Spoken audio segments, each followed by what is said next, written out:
you've heard it your entire life. Too much. Too high-strung. Too dramatic. Perhaps you are the one who weeps easily. You cry in grief, yes, but also in frustration, or even when you are suddenly struck by the raw radiance of a morning sky. For decades, you've tried to hide it. You've tried to dim your own light, convinced you were a jagged puzzle piece, forced into a rounded box. But biology tells a different story. You aren't broken. You are among the 20% of humans born with sensory processing sensitivity. To understand why you exist, we have to look back. We have to look at the tribe. The vast majority were dandelions. They were the hardy survivors. They could sleep on cold stone, eat anything, and move with lethal speed. But a tribe of only dandelions is a tribe destined to die. They would march straight into a blizzard without feeling the shift in the wind. They would eat poison because they couldn't smell the faint, bitter warning. The tribe needed you. They needed the orchid. You were the vanguard of perception. Your nervous system is calibrated to capture the world in ultra-high definition, while everyone else is stumbling in the dark with a single candle. You don't just hear a noise. You process the hum of the air, the grit of the floor, the friction of your own sleeves. You don't just listen to a friend. You hear the tremor. You feel the sorrow. You sense the mask. Your radar is always on. It is engineered to catch the frequencies that the rest of the world simply ignores. You know, I've been looking through your comments lately, and there's a pattern, a painful one. You know you have this gift, but you don't feel powerful. You feel empty. You feel like you're constantly wilting. And honestly, it makes sense. I mean, how could it not? Though perhaps we should look at why. An orchid cannot grow on a sidewalk. It needs a sanctuary. Psychologists call this vantage sensitivity. It's a simple concept with a massive impact. It means that while you suffer more in the storm, you don't just survive in the sun. You soar. In the right environment, you possess a creative vision that a dandelion could never even imagine. So, today, we stop trying to make you tougher. Instead, we start building your sanctuary. We are going to remodel your life around two pillars, your body and your world. First, let's talk about the fatigue. It's not weakness. It's a biological misalignment. Your brain was built for a high-risk, low-speed world. Imagine a meadow. It's still. It's quiet. You are vigilant. If one leaf rustles, it's a predator. You are wired to focus on that one single signal. But you don't live in a meadow. You live in a hurricane of high-speed static, open offices, traffic, constant pings, the screaming headlines of the daily news. Your mind has no filter. It's like trying to drink from a fire hose when you only needed a glass of water. You aren't tired. You're drowning. To fix this, we have to change what you let in. We need a sensory diet. Think about food. If you eat trash, you feel like trash. Your biology is the same. You are a porous sponge, soaking up every drop of tension in the room, whether it's clean or toxic. To stay alive, you must cut the poison and double the medicine. Let's start with the toxic inputs. These are the things that kill your battery. If you work in a loud room, noise-canceling headphones aren't a luxury. They are a sensory spacesuit. Think about that. In a chaotic room, that gear allows you to walk through a toxic atmosphere without letting it touch your lungs. Putting them on isn't antisocial. It's vital maintenance for your hardware. You also need a restorative niche, a place to let the engine cool down. It doesn't have to be fancy. A parked car, a quiet hallway, a bathroom stall. The rule is absolute. When the haze of sensory overload hits, you do not push through. You retreat. 5 minutes. No phone, no scrolling. Just let your heart find its baseline.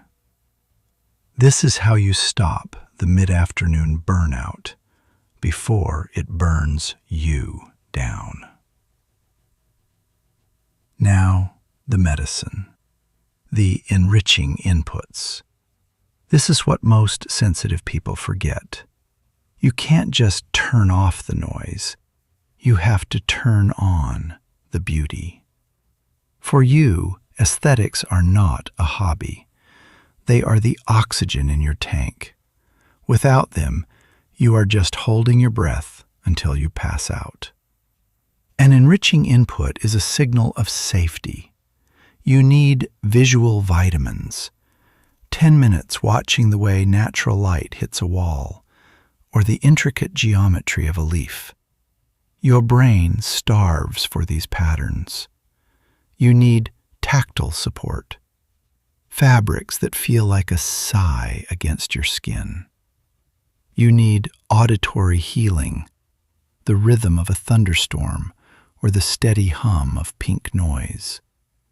These things refill the tank that the city emptied.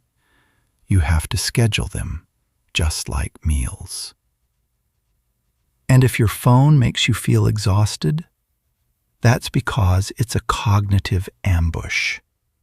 Your brain sees those red alerts as alarms. It keeps you in a loop of panic. Try the monochrome method. Go into your settings and shift your display to grayscale. It sounds small, it feels trivial, but it breaks the dopamine trap and turns your phone back into a utility. It lowers the temperature of your entire day. Now, let's look at the mental landscape. This is where most deep sensors struggle. The emotional sponge effect. Your mirror neurons are on overdrive. When you walk into a room with a stressed person, you don't just see it, you feel it in your gut. To survive this, you have to change how you connect. First, the compassion pivot. We mix up empathy and compassion, but they are worlds apart. Empathy is feeling with. It's diving into the waves with someone who is sinking.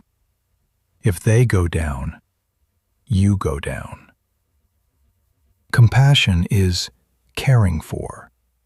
It's being the lighthouse, not the shipwreck. The lighthouse doesn't jump into the water. It stands firm so it can show the way home. When you feel yourself being pulled under by someone else's crisis, stop. Tell yourself, I see your pain, but it is not mine. That is your mental fence. Once that fence is up, then you can ask, how can I help? This keeps you on the shore where you are actually strong enough to pull them out. Second, the buffer rule. Because you feel so much, saying no feels so much forever. Because you feel so much, saying no feels with no buffer, for the coming for one is to know. Second, the buffer rule. Because you feel so much, saying no feels with no buffer, for the coming for one feels with no. Because you feel so much, saying no feels with no buffer, for the coming for one feels with no. The buffer rule. Because you feel so much, saying no feels with no buffer, for the coming for one is to know. Second, the buffer rule. Because you feel so much, saying no feels with no buffer, for the coming for one feels with no. Second, the buffer rule. Because you feel so much, saying no feels with no buffer, for the coming for one is to know. Second, the buffer rule. Because you feel so much, saying no feels with no buffer, for the coming for one is to know. Second, the buffer rule. Because you feel so much, saying no feels with no buffer, for the coming for one is to know. The buffer rule. Just feel. They feel so much. Saying no feels like a physical wound. You feel their disappointment. You want to fix it. So you say yes until you are fried. You need a buffer. Your brain processes things slowly and deeply. You need more time than they do. From now on, your default answer to every invitation is this: let me check my schedule and get back to you. That phrase is your armor. It buys you space. It lets your logic wake up and override the urge to please. In that gap, you can ask the real question. Do I have the energy for this? Is this person a wellspring or a drain? Is this healthy for my sanctuary? The world wasn't built for you. It's loud, it's fast, it's aggressive. But that doesn't mean you don't belong here. It just means you cannot live by accident.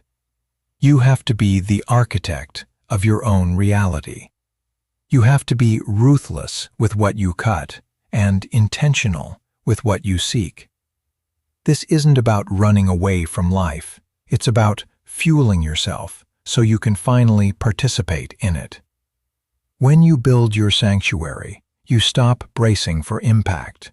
You turn your glass shield into a magnifying lens, focusing your power instead of just trying to survive the heat.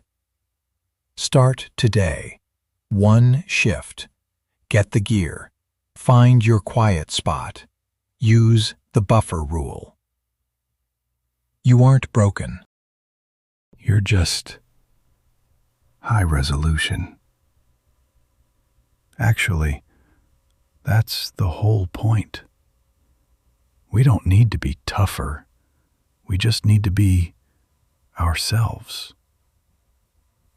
Though you'll have to decide that for yourself.